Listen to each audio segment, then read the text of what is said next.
Mes sœurs, mes frères, bienvenue en cette méditation sur les textes de ce dimanche 12 novembre 2023, en ce 32e dimanche du temps ordinaire.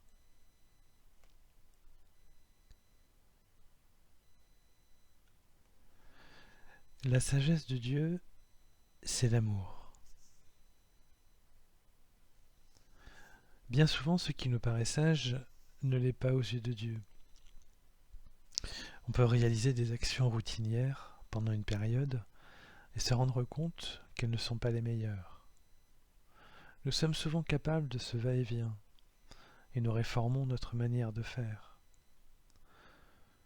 Plus rarement et plus difficilement, il s'agit d'actions plus ponctuelles ou même d'engagements dont nous mesurons soudainement, après une discussion ou un moment de recueillement, qu'ils n'étaient pas, finalement, appropriés aux yeux de Dieu.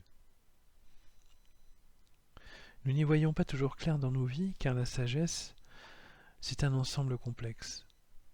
En effet, la sagesse est ce qui guide nos vies dans nos prises de décision pour nos actions. Nos mobiles ne sont pas toujours perceptibles, ni les conséquences de nos actions toujours évidentes. Alors comment faire ? Comment faire pour que nos actions aient du sens et qu'elles soient faites selon Dieu et selon sa volonté ? Le livre de la sagesse nous donne une indication importante lorsqu'il est dit « Celui qui cherche la sagesse dès l'aurore ne se fatiguera pas. Il la trouvera assise à sa porte. Pensez à elle et la perfection du discernement. Et celui qui veille à cause d'elle sera bientôt délivré du souci. » La sagesse de Dieu est ainsi à notre portée. Elle est devant nous et de surcroît nous donne du discernement. Le discernement est vraiment ce qui nous permet de prendre les bonnes décisions selon Dieu, avec la conséquence que ces décisions confirment sera bonne pour notre vie, car Dieu veut notre bonheur. Une autre indication très concrète nous est chantée par le psalmiste reconnaissant. Lorsqu'il est dit « Dans la nuit, je me souviens de toi, et je reste des heures à te parler. Oui, tu es venu à mon secours. Je crie de joie à l'ombre de tes ailes. » Non seulement la sagesse est à notre portée, mais elle est agissante, car Dieu nous écoute et répond à notre demande. Dieu répond toujours à notre demande de faire sa volonté, même si la réponse ne correspond pas à ce que nous attendions peut-être.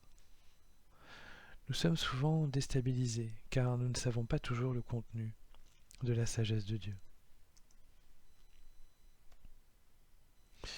La sagesse de Dieu est mue et vivifiée par l'amour.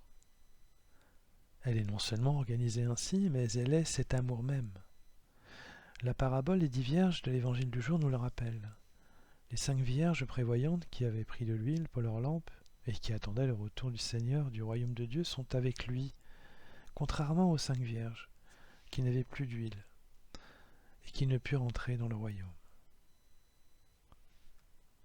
En grec, huile et amour, amour miséricordieux, sont quasi homophones, c'est-à-dire qu'ils se prononcent presque de la même façon.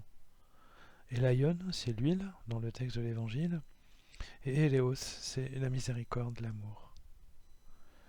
Jésus veut nous faire comprendre que l'amour au royaume ne se fait pas comme le judaïsme avait mis tant de temps à construire dans son éthique. Je parlais d'accès au royaume et d'amour aussi au royaume. Ce code d'éthique ne se fait pas nécessairement cet amour ne se fait pas nécessairement par une rétribution maximalisée par les bonnes actions faites avec tous les critères et l'ordre pour classer ces actions.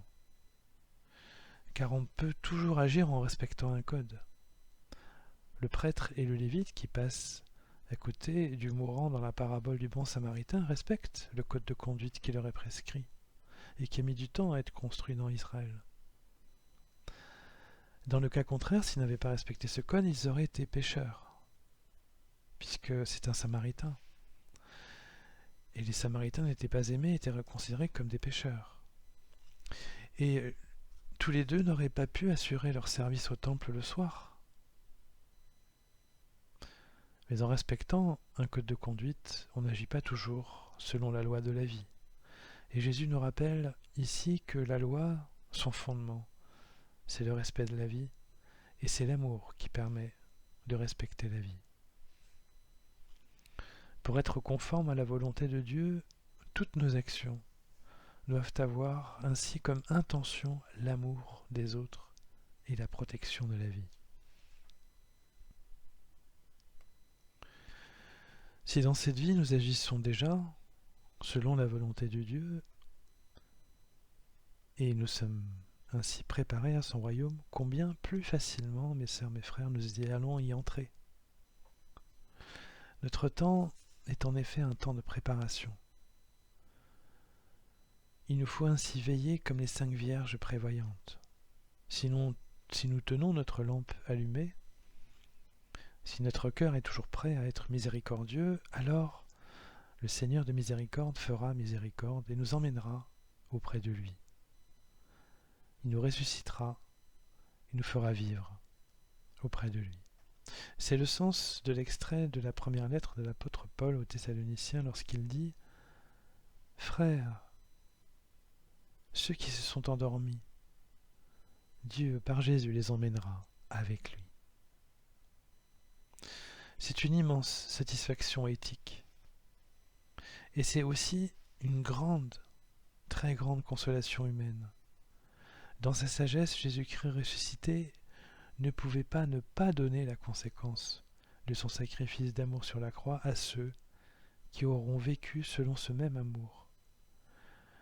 Comme lui est ressuscité, il les ressuscite, et il les ressuscitera pour qu'ils vivent avec lui et auprès du Père. Mes sœurs, mes frères, la sagesse de Dieu nous mène à son royaume. Il nous faut donc nous préparer dès maintenant en lui demandant que sa sagesse nous éclaire et nous aide à donner du sens à nos actions.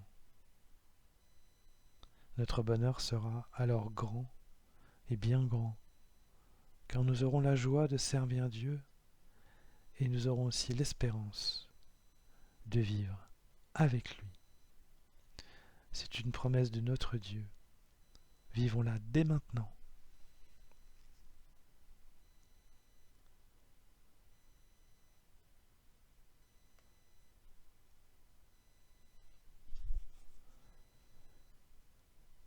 Mes sœurs, mes frères, après cet instant de méditation sur les textes de ce jour, qui portent sur la sagesse de Dieu, qui est l'amour, je nous invite à la prière.